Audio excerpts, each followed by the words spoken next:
Ignorantia juris neminem excusat. Ignorance of the law excuses no one. Alamin ang mga probisyon ng ating batas. Ipaliliwanag ni Dean Mel Santamaria. Ito ang Legal Basis. Opo. Ito ho ngayon ang ating leksyon, Statutory Construction, Law School, first year. Go ahead, Dean. Okay, kamakailan o nung April 29, 2026, binigyan na ng kahulugan ng ating Korte Suprema ang katagang forthwith. Ang sabi ng Korte Suprema ay ang forthwith ay sa loob ng rasonableng panahon na maaaring mahaba o maikli ayon sa kalagayan ng kaso. Ito ay para bigyan ng pagkakataon ang Senado para gumawa ng kaukulang pag-prepare o paghahanda sa impeachment court. Yan ang binigay na kahulugan ng Korte Suprema. Sa madalit sabi, yung word na forthwith, from action to discretion. Ibig sabihin, dati-dati yung pagkakaunawa natin, kasi sabi rin sa ating statutory construction na dapat unawain natin ang mga katagan ng konstitusyon sa pangkaraniwang ibig sabihin nito. Dati, yung pagkaisip natin, yung ibig sabihin ng forthwith ganito, gawin mo na ngayon. Pero ngayon, ang sabi ng Korte Suprema, gawin mo na kung handa ka na.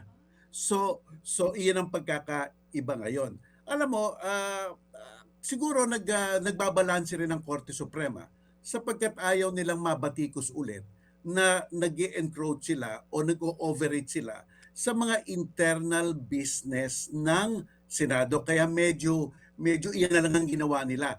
In a sense, binigay rin nila sa Senado ang pagde-decide kung gaano katagal o gaano kaikli.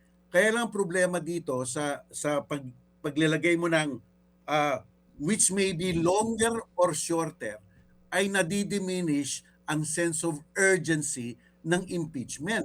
Para pag ang isa na lang itong normal o ordinaryong agenda sa legislative calendar. Pero dapat ito kasi na preferential itong impeachment. Sana ang nilagay na lang nila immediately. Tapos hayaan na lang nila si Tito Sen na balangkasin kung paano niyang i-apply ito. Kasi kung niligay mong it may be longer or shorter, talagang parang from action to discretion. Ang punto talaga ng batas itong mga kasong ito dapat mabibilis. Yan po.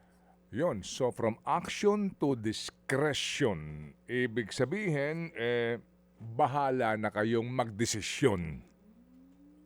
Oo. Ang from ganito, Ted, DJ, from gawin mo na ngayon to gawin mo na kung handa ka. Parang gano'n. Ang mahirap dyan din kung gawin mo na yan kung kailan mo gusto. Tama ka rin.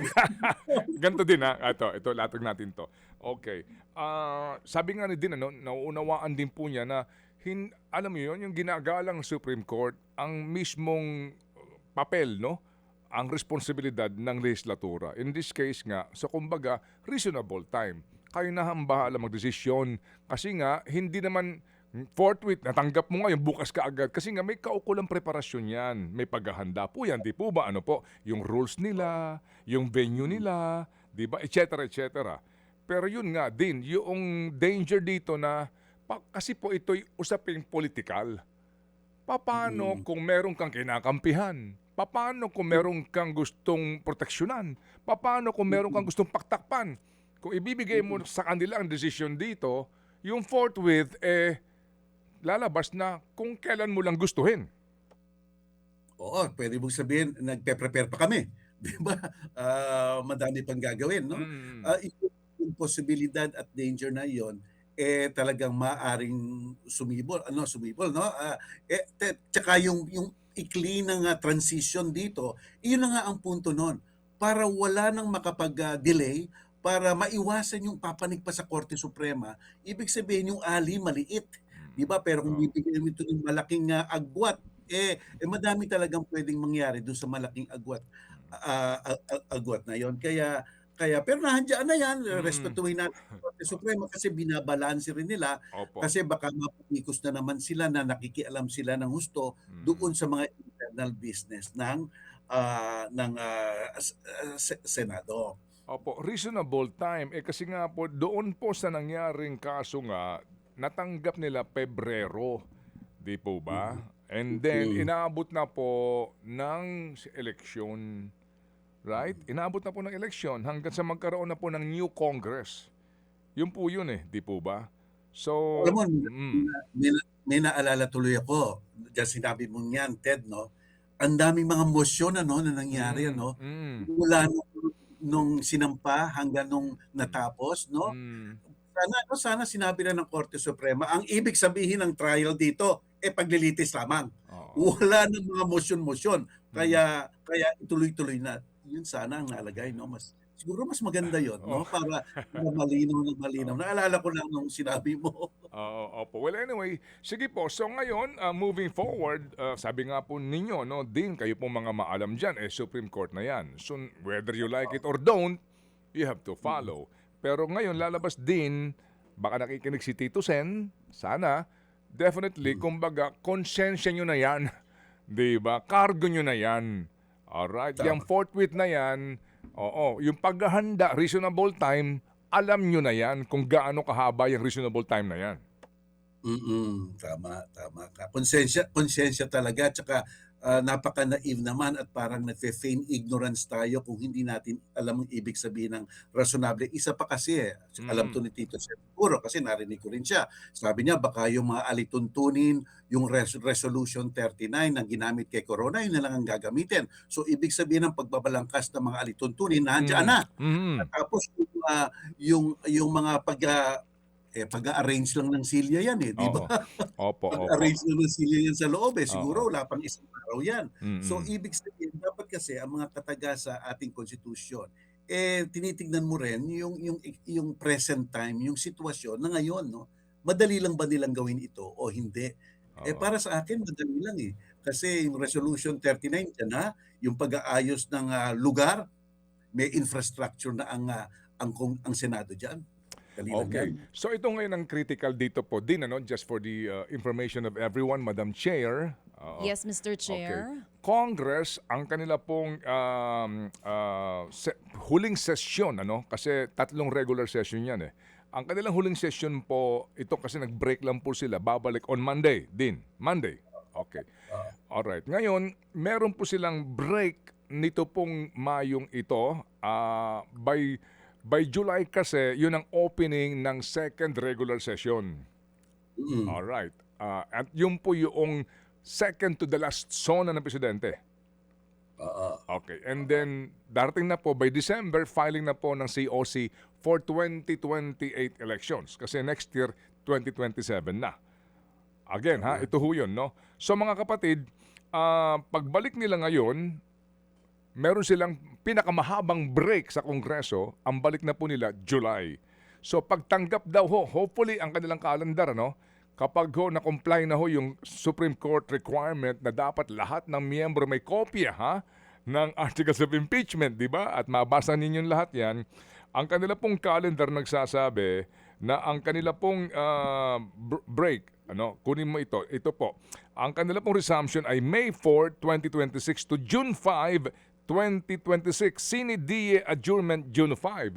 So isang buwan lang ho practically ito, may break pa yan, mag-weekend. Ang tanong dyan, pagtanggap pa nila kung sakali ng May 11, forthwith ho ba ho, hihintayin pa nila yung pong pagbabalik ng session sa dulo pa ho na bahagi na naman ng July. Magandang katanungan yan. Kung medyo tinatamad sila, gano'n na nga ang mangyayari. Pero kung talagang makikita nila that this is a pressing situation, ngayon pa lang, Oo. pwede na nilang susugin ang Resolution number 39 o kaya pwede na silang gumawa ng resolution para sabihin, tuloy-tuloy na tayo, wala na tayo munang bakasyon at at tapusin na natin ang impeachment trial. Sapagkat, sabi rin ng konstitusyon, kayo ang supreme sa pagbabalangkas ng anyo at alituntunin ng impeachment trial na ito. So kung ang konstitusyon na nagsasabi sa kanila na meron silang kapangyarihan balangkasin kung ano man ang dapat gawin para mapabilis ito, dapat gagawin nila. Ayan. O, sige po, yan ang ating pong aabangan mga kapatid. Ang balik na po ng kanilang sesyon pagkatapos ng June 5 Sine-Die adjournment ay huling Lunes ng July, mga kapatid. July 27. Sarap ng buhay din, ha? Sarap ng buhay, ano ha? Haba ng bakasyon, ha? Oo, pagka pupunta ho iba sa Paris. Okay, anyway. O sige, yan po siguro ngayon din ang aabangan natin. Pag tinanggap ba nila ito, will they convene the impeachment court and proceed with the trial forthwith? O kaya naman sa kanila pong takdang panahon na lamang na maaari sabihin pagkatapos na ng bakasyon namin. Yan din. Oo. Preparing. Okay. Sige. Kaya ang prepare. So, yun. Opo. Pero ito lang po, bago itong tanong ni, kasi si Chacha po gusto, divorce ang gusto niyang pag-usapan eh.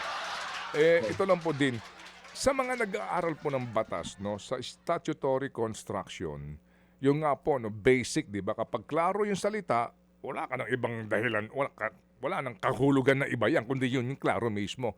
Paano kaya ito? Kung ikaw ang magtuturo ng subject na iyon, paano mo ito ipapaliwanag kapag ganyan? Well, ako sasabihin ko muna ang sinabi ng Korte Suprema ng definition na ito. Pero sa academic world, no, o para rin sa guidance sa mga estudyante o para kung dumating ang takdang panahon na ihain ulit ito sa Korte Suprema, siyempre sasabihin ko rin ang aking personal na opinion na mukha ata dito hindi yung ordinary meaning ang ginamit ng Korte Suprema, kundi ang practical na meaning, which are two different things, no. Kasi alam mo, sabi sa ating batas ano, nung inaprubahan ng mga tao ang plebisito, ang konstitusyon, mga ordinaryong tao ang nag-approve ng ating konstitusyon at pinagpapalagay na nabasa nila ang konstitusyon sa ordinaryong kahulugan nito, walang technical. Kaya dapat iyon sana ang naging hugis o spirito ng pagbabalangkas kung anong ibig sabihin ng batas. It's how the people understood it. Thank you din. O, eto na. Eh, Divorce ang gusto mo. Nagpapasalamat muna yung Grab driver na nakatutok sa atin dahil naintindihan niya daw ngayon na hindi pabor sa tao yung naging desisyon ng Korte Suprema. Si Kuya Joselito Hernandez Jr. Mas naiintindihan na daw Pabor naman niya. sa may ibang mga tao. Hindi lang sa taong bayan. Oo. Kasi din bago ko puntahan yung divorce, parang sa desisyong ito, hindi na natin pwedeng i-pressure ang Senado na simulan agad yung mga impeachment na ihahain sa kanila, no? So ano pong pwedeng gawin ng publiko, ng media at ng civil society orgs para sa mga susunod na impeachment, hindi masisiguro natin na walang delay na mangyayari? Dapat si Ted at ikaw, DJ Chacha, pakita nyo sa kanila na inip na kayo. Di ba? Kasi yan lang ang magagawa ng taong bayan. Bigkasin, batikusin, magsalita. Napakatagal naman yung reasonable time na yan. Di ba? So, napakatagal naman yung preparasyon na yan. So, ganun na lang ang magagawa natin. Oo. Kasi nandiyan na yan at itatransmit na lang eh. Alam mo, symbolically nga, DJ Chacha, pwede na mag-umpisa yan eh. Kung i-transmit nila next week, symbolically, mag-convince sila, nakarobe sila at sumumpa na sila sa kanilang mga oath na sila ay magiging neutral at pagkatapos i-reset nila next week. Madali naman yun eh. Kung talagang i-intention nilang madaliin, may magagawa naman. Okay, anyway, maraming salamat din for explaining that. Puntahan po natin itong binabanggit or nabanggit din ni Manong Ted kanina.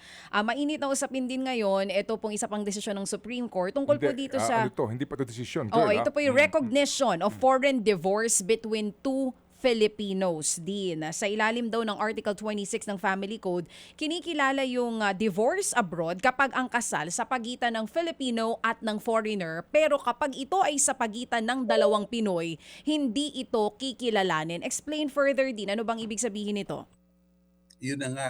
Kaya nga ngayon, iyang alituntunin na yan, nagsimula iyan, tatanggapin natin ang ang diborsyo kung ang partido ay Pilipino at banyaga. Nag-umpisa yan noong around 1988. Kung dalawa kang Pilipino at pumunta ka sa abroad, nagdiborsyo ka, hindi natin tatanggapin yan. Kaya ngayon, ang Korte Suprema, nag-iisip na ulit ngayon, dapat ba nating baguhin na ang alituntunin na ito? Ano ang implikasyon kung babaguhin natin ito? Kaya nagpatawag ang Korte Suprema kahapon ng mga tinatawag na amicus curiae, mga friends of the court, yung mga bihasang tao, para tingnan ang kanilang mga kaisipan dito. At with all due respect and with all modesty, napatawag nila ako. Ang sabi ko sa kanila ganito, kung sinasabi nyo na ang marriage between Filipino and a foreigner is not against morals and against public policy, bakit naging against morals ang Pilipino at Pilipino kung ang kanilang pinagdaanan na kahirapan ay pareho lang? Kung inaabuso ng Amerikano ang Pinoy, kung nangaabuso ang Pinoy sa Pinoy, di ba pareho lang iyon? Pangalawa, sabi ko, ito parang may colonial mentality ito. Sapagkat nung araw, ang mga tinatawag na native, may lesser rights, mababang ang mga karapatan nung araw nung 18th century. At para tumaas ang karapatan nila, iuugnay nila ang sarili nila sa isang banyaga. Dapat sila makipag-associate sa banyaga. So ngayon, ang sabi ko sa Korte Suprema kahapon, bakit ang magic dito? Maki-associate ka, kasal ka sa Amerikano, bago ka magkaroon ng freedom. Oo. Mas mahalaga ba ang freedom ng banyaga at Pilipino Ayun. kaysa sa Pilipino at Pilipino? Ano ang kaibahan diyan? 'Di ba? At saka ang mangyayari dito, kung sa Amerika single ka at kung sa Pilipinas ay kasal ka pa, nag-iimbita ka ng bigamya. Nag-iimbita ka ng pakikiapid. Lahat ng mga normal na ugali ng pagmamahal, companionship, pagmamahal, pagkalinga sa isang tao, magiging criminal act. Di ba? Bakit ganun tayo? Parang may mali ang society. Kaya ang sabi ko, napaka-obnoxious ng ating public policy ngayon. May diskriminasyon laban sa Pilipino, racism. Dahil Pilipino ka lang, hindi mo i-entertainin yan. Number 2, sinabi ko, xenocentric. Pinagpapahalagahan mo ang pagpapakasal sa isang banyaga. At saka colonial mentality pa tayo hanggang ngayon. Tanggalin na natin yan. Para maging pantay tayo sa lahat. Hindi pwedeng, kasi ang buong mundo ngayon, tinatanggap na single ka, ikaw na lang Pilipinas, sa sarili mo pang bansa, diyan ka pa pinapahirapan. Di ba parang may mali na sa public policy yan? Sinasabi ko sa Korte Suprema. Mel, pinakamainam siguro siya, Madam Chair, na pwede bang puntahan muna natin to? Ba't ba humantong sa Supreme Court ang kasong ito? Sorry ha. Di ho ba? Kasi nga, ito po ay desisyon sa Nueva Ecija Court. Kaya ito humantong doon. Pwede simulan lang natin yung kwento ng dalawang mag-asawa dito na pinanggagalingan nga po ng inyong sinasabi nga na parang hindi patas din. Maiksi lang po. Opo. Kasi nga, itong dalawang mag-asawa ito, naglakas loob. Dalawang Pilipino. Nagdiborsyo sila, kapwa sila Pilipino, nagdiborsyo sila sa Amerika. So ngayon, gusto na lang mag-regularize na dito sa Pilipinas. At siguro, at may nagustuhan na sila ng ibang tao at gusto na nilang magpakasal ng regular dito sa Pilipinas. So bagamat ang alituntunin natin ay hindi natin tatanggapin ang diborsyo ng dalawang Pilipino sa abroad, hindi natin tatanggapin sa Pilipinas, nag-file sila sa korte para i-recognize yung divorce nila. So ang West naman, wala naman talaga siyang magagawa. Ipit ang kanyang mga kamay, tali siya sa ating mga public policy, dinismiss niya kaagad. So tama doon yung West. Kaya naglakas loob si Mr. Baluyot, inakyat niya sa Korte Suprema. Kung tutuusin mo ang Korte Suprema, dahil iyang alituntunin na yan ay 1939 pa at hindi natitinag, pwede na talagang itapon yan. Pero magtataka ka ngayon, ang Korte Suprema binigyan ng paglilitis ito at tumawag pa ng mga eksperto. Ang pinakatanong sa kasong ito, dapat na ba nating baguhin? iyang lumang alituntunin ng 1939 at 1964 na iyan 2026 na. Ang punto ko rin naman kahapon, nagbago na ang panahon. Ang public policy na titignan natin, hindi yung public policy noong 1939. Wala na yan. That society no longer exists. Ito na ang society natin. Iba na ang balangkas ng mga pag-iisip ng tao. Noon, walang diborsyo sa Pilipinas. Ngayon, ang mga kapatid nating Muslim, merong 7 klaseng diborsyo. Ang isang Pilipinong nagpakasal sa banyaga, merong pwedeng mag-divorce. Ang mga kapwa Pilipino, sila ang pinakamababa sa caste. Parang nagligay kayo ng mga level ng Pilipino. Paano ba Oo. yan? Discrimination. Hindi pa pwede na yan.